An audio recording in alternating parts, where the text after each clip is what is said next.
যখন আমি এই ভিডিওতে কানেক্ট হয়েছি তখন ঠিক পেছনেই বাংলাদেশ এবং শ্রীলঙ্কার লড়াই চলছে। বাংলাদেশ সিরিজের প্রথম ওয়ানডেতে মুখোমুখি হচ্ছে শ্রীলঙ্কার, যেখানে অফিসিয়াল ওয়ানডে অধিনায়ক হিসাবে টস করেছেন মেহেদী হাসান মিরাজ।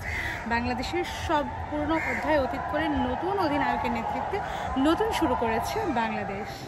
কলম্বোর প্রেমাদাসা স্টেডিয়ামে সিরিজের প্রথম ওয়ানডেতে টস হেরেছে বাংলাদেশ এবং টস হেরে আগে বোলিং করছে বাংলাদেশ এবং বোলিংয়ে আমরা দেখলাম বোলিং যদি বাংলাদেশ শুরুটা বোলিং পেল, বাংলাদেশ কিন্তু দারুণ শুরু করেছে। শুরুতেই তাসকিন আহমেদ ওপেনিংটা করেন বোলিংয়ে এবং তিনি প্রথম ওভারটাই শুরু করেন মেইডিন দিয়ে। আমরা দেখেছি যে প্রথম 11 বলে কোনো রানই তুলতে পারেনি শ্রীলঙ্কা এবং শুরু থেকে বাংলাদেশি বোলারদের অর্থাৎ যে দুজন পেসার শুরুতে টেনেছেন তাদের কথা বলছিলাম আমি, তাসকিন আহমেদ এবং তানজিম সাকিব, দুজনেই কিন্তু লাইন লেন্থ সুইং সব কিছু কিন্তু দারুণ করছে। তাসকিন আহমেদ শুরুটাই করেন মেইডিন ওভার দিয়ে এবং তার শুরুর 3টা বলই ছিল সুইং, ভালোই গুড লাইন গুড লেন্থ, এবং তানজিমের বেলায়ও তাই, দুজনেই সাফল্য পেয়েছেন। শুরুতেই দলীয় 29 রানের মধ্যে আমরা দেখেছি যে শ্রীলঙ্কার 3টি উইকেট বাংলাদেশ তুলে নেয়। 3 টপ অর্ডারকে তুলে নেওয়ার পেছনে 2টি ভূমিকায় ছিল তাসকিন আহমেদ এবং একটিই ছিলেন তানজিম সাকিব। সব মিলে বাংলাদেশের স্টার্টিংটা দারুণ হয়েছে, যদিও সেই ছন্দ বাংলাদেশ পুরোপুরি ধরে রাখতে পারেনি, কারণ পাওয়ার প্লের পর থেকে ম্যাচের নাগাল ধরতে চেষ্টা করছে শ্রীলঙ্কান ব্যাটসম্যানরাও।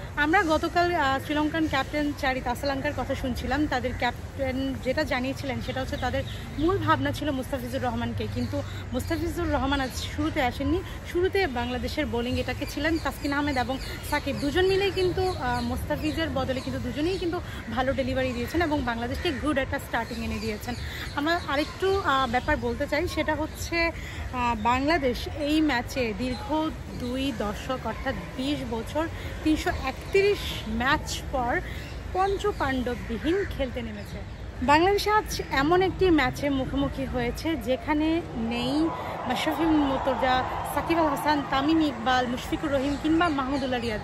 এই 5 জনকে ছাড়া বাংলাদেশ গত 20 বছরে একটি ওয়ানডেতেও খেলেনি। আপনারা যতটা জানেন যে এই 5 জনের 5 জনই কিন্তু অবসরে আছেন। যার লাস্ট যে অবসর যে 2টি নাম ছিল সেটি হচ্ছে মাহমুদুল্লাহ রিয়াদ এবং মুশফিকুর রহিম। দুজনই চ্যাম্পিয়ন্স ট্রফিতে বাজে পারফর্মের পর যখন সমালোচনার শিকার হচ্ছেন তখন অবসর নিতে বাধ্য হয়েছেন। এছাড়া আমরা জানি যে মাশরাফি আগে অবসর নিয়েছেন, সাকিব আল হাসানও অবসর এবং তামিম ইকবালও অবসর নিয়েছেন। সো সব মিলিয়ে পঞ্চপাণ্ডববিহীন বাংলাদেশের এক নতুন অধ্যায় শুরু হলো এই প্রেমাদাসা স্টেডিয়ামে। আমি আরেকটি কথা বলতে চাই, বাংলাদেশ দলের লাস্ট যে 2টি নাম তারা করেছে সেটা হচ্ছে অবসর নিয়েছেন যাদের কথা বললাম যে মাহমুদুল্লাহ রিয়াদ এবং মুশফিকুর রহিম, তাদের বদলে কিন্তু আজকে দুজন ইন হয়েছে এবং দুজনের অভিষেক হয়েছে বাংলাদেশ দলে। সেই 2টি নাম হলো পারভেজ হোসেন ইমন এবং তানভীর ইসলাম। একজন হচ্ছেন বাহাতি ওপেনার, আরেকজন হচ্ছেন বাহাতি স্পিনার। এই দুই তরুণকে নিয়ে বাংলাদেশের আরেকটা জার্নি শুরু হলো এই প্রেমাদাসা স্টেডিয়াম থেকে। একটা নতুন দল নিয়ে বাংলাদেশ দল আজ লড়াই নেমেছে নতুন অধিনায়কের নেতৃত্বে। তবে আশা করছি যেমনটা শুরু হয়েছে এই স্টার্টিংটা বাংলাদেশ দল ধরে রাখবে এবং এই কলম্বোর প্রেমাদাসা থেকে বাংলাদেশ জয় নিয়েই মাঠ ছাড়বে, সেটাই প্রত্যাশা রইল। হিমু আক্তার, দেশকাল নিউজ।